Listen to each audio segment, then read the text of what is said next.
year 2037, the world's greatest mission, Project EOS, landed on the moon to establish humanity's first permanent colony. 7 specialists, Adrian Cole, Elena Vargas, Captain Marcus Doyle, Sophia Kane, Jonas Richter, Olivia Hayes, and Daniel Moreau. The first night, something went wrong.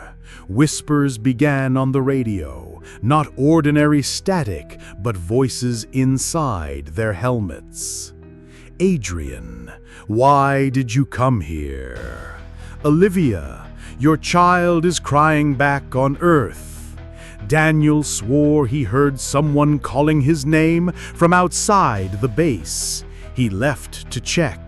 Minutes later, the crew found him nailed against the wall of his tent, his ribs bent outward like hooks pinning him in place.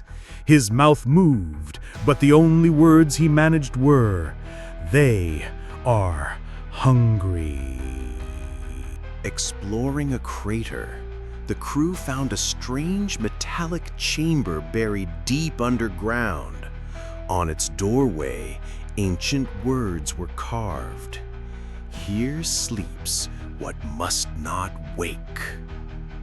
Inside, mummified astronaut suits dangled from the ceiling. Flags on them belonged to countries that had never stepped on the moon. At the center was a pulsating black cocoon. When Olivia touched it, it split open. A storm of black smoke burst out, swarming over Sophia. Her screams turned to laughter as her body broke and bent unnaturally. Bones snapped, pierced through her skin, then twisted back into place. Her eyes burned crimson as she whispered in a distorted voice, "This body is mine now, and you are food." On the third day, the impossible happened. A storm rose on the moon, but the winds carried blood. Droplets of warm, thick human blood fell from the black sky. Each drop struck the ground and formed a screaming face before dissolving back into the dust. Elena tried to run. A drop splashed into her eye. Her eyeball melted instantly. Something black slithered from the socket, a long, writhing tongue. She fell to the ground, twitching, then stood again. Elena was no longer human. She opened her mouth wide, jaw unhinged, and charged at her friends with an inhuman shriek. The survivors fled into a tunnel. The walls shimmered like mirrors.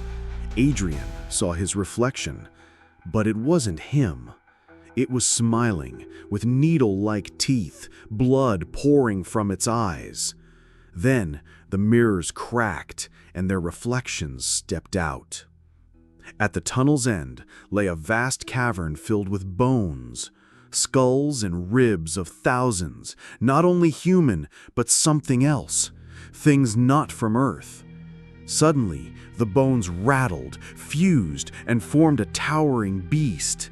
Its hollow eye sockets burned with fire, and from its gaping maw came thousands of voices screaming at once, some belonging to their lost crewmates, begging for help. Olivia looked closer and froze. Inside the creature's ribcage were the distorted faces of Daniel, Jonas, and Elena, still alive, still screaming. Only Adrian and Olivia remained. Adrian sent a final signal to Earth, his voice trembling. "Do not come here. The moon is not empty.